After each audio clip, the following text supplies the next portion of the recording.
ሰላም ጤና ይስጥልኝ ውድና የተከበራችሁ የዩቲዩብ ቻናል ተከታታዮች እንደምን አላችሁ? የሰዓቱን አጫጭርና ወሳኝ መረጃዎች ይዘንላችሁ ቀርበናል።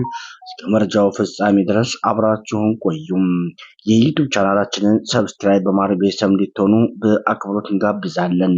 አሁን ወደ መረጃው አለፍን።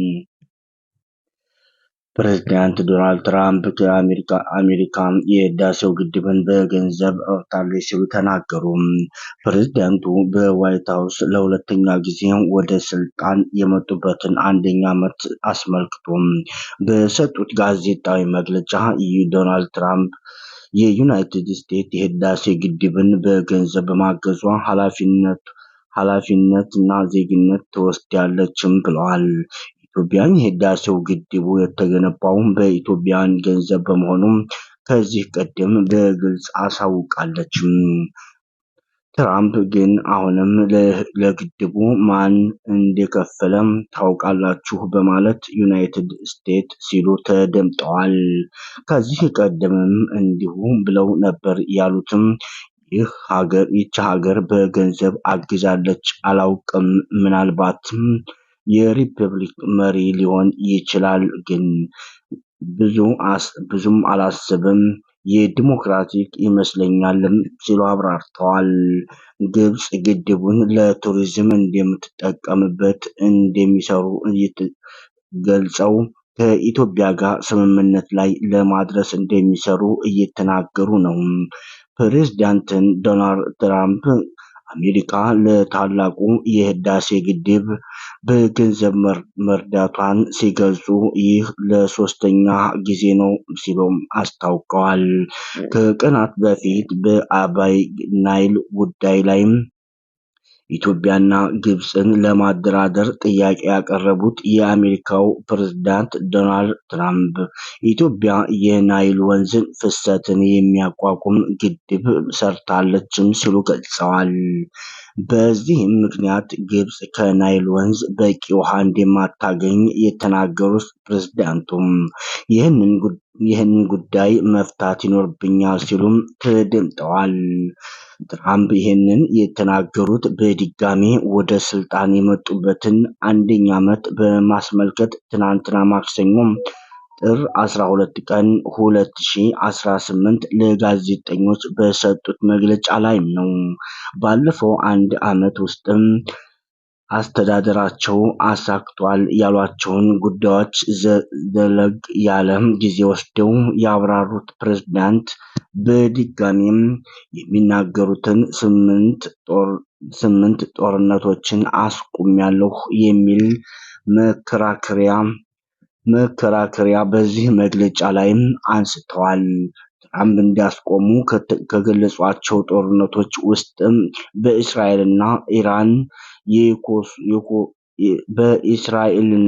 ኢራን፣ የኮሶቮ እና ሰርቢያ፣ የኮንጎና ሩዋንዳ፣ የፓኪስታንና ህንድ እንዲሁም አሜሪካ እና አዘርባይጃን መካከል የተካሄዱ ግጭቶች ይገኙባቸዋል ሲሉም አስታውቀዋል።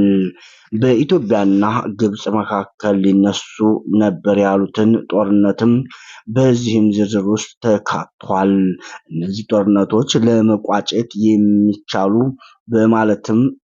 የቻሉት በማለትም የገለጹት ፕሬዝዳንት ለእያንዳንዱ ጦርነት የኖቤል ሽልማት ማግኘት ነበረብኝ ሲሉም ተደምጠዋል።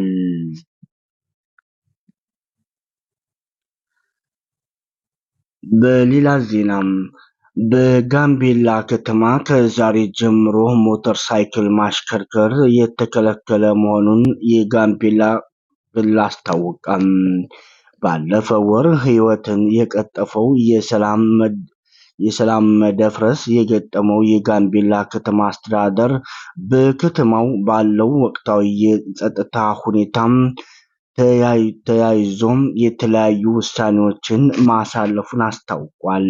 በዚህ ውሳኔም ማንኛውም የመንግስትም ሆነ የግል ሞተር ሳይክሎች ከነገ ጥር 15 ቀን 2018 ጀምሮ ላልተወሰነ ጊዜ ማሽከርከር በጥብቅ ተከልክሏል ብሏል። በከተማው የሚገኙ ባጃጆች አገልግሎት መስጠት የሚችሉት ከጧቱ 1 ሰዓት እስከ ምሽቱ 1 ሰዓት ብቻ እንዲሆንም ተገልጿል። በከተማው የሚገኙ ሆቴሎችና ግሮሰሪዎች አገልግሎት መስጠት የሚችሉት እስከ ምሽቱ 2 ሰዓት ድረስ ብቻ እንዲሆንም ተወስኗል። የጋምቤላ ከተማ አስተዳደር እነዚህን መመሪያዎች ጥሶ የተገኘ ማንኛውም ግለሰብ አስተዳደራዊ እርምጃ ይወሰድበታል ሲሉም አስጠንቅቋል። በጋምቤላ ከተማ አስተዳደር ከታህሳስ ወር መግቢያ ጀምሮ ለ2 ሳምንታት ያክል የንጹሃን ሕይወትም የቀጠፈ ግጭት ተከስቶ እንደነበርም አስታውቋል።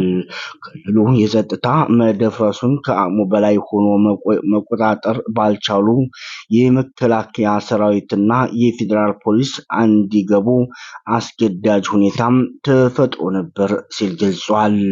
የከተማ አስተዳደሩ የተፈጠረውን የጸጥታ ችግር ለመቆጣጠር ያስችለኛል ያለውን የሰዓት እላፊ ገደብ በተከታታይ ለ2 ጊዜ ያሳለፈ ሲሆን የሰዓት እላፊ ገደቡ እስካሁን አልተነሳም ሲል ገልጿል። የኢትዮጵያ ሰብአዊ መብት ኮሚሽን ኢሰመኮ በጋምቤላ ከተማም በተፈጠረው ግጭት የሰው ሕይወትም መጥፋቱንና ንብረት መውደሙን አረጋግጦ ጉዳዩ ለደረሰባቸው ካሳ እንዲከፈልም ጠይቋል። መረጃውን ያገኘነው ከቦርከና ሚዲያ። በሌላ ዜናም አሜሪካም ከዓለም ጤና ድርጅት መውጣቷን በይፋ አስታወቀች። ዓለም ጤና ድርጅት በበኩሉም አሜሪካ ያለባትን $260 ሚሊዮን የአባልነት መዋጮ አለመክፈሏን አስታውቆ እንድትከፍልም አሳስቧል።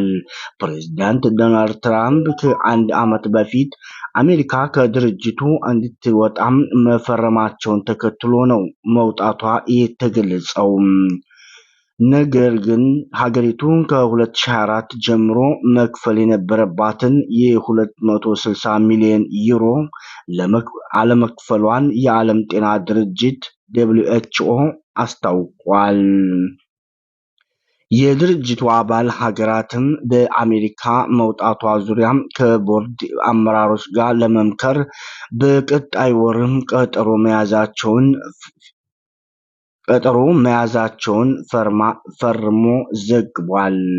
ፕሬዝዳንት ዶናልድ ትራምፕ አሜሪካ በዓለም ጤና ድርጅት WHO እንደምትወጣም የተናገሩት በመጀመሪያው የስልጣን ዘመናቸው ቢሆንም በ2020 በምርጫ ማሸነፋቸውን ተከትሎ የፕሬዝዳንት ባይደን አስተዳደር ውሳኔያቸው ተሽሯል ሲል ገልጿል። አድማጮቻችን ለሰዓቱ ያዝንላችሁ ዜና እስካሁን ይመስል ነበር። ነገ በሌላ መረጃ እስከምንገናኝ አብራችሁን ስለነበራችሁ ከልብ እናመሰግናለን ባይ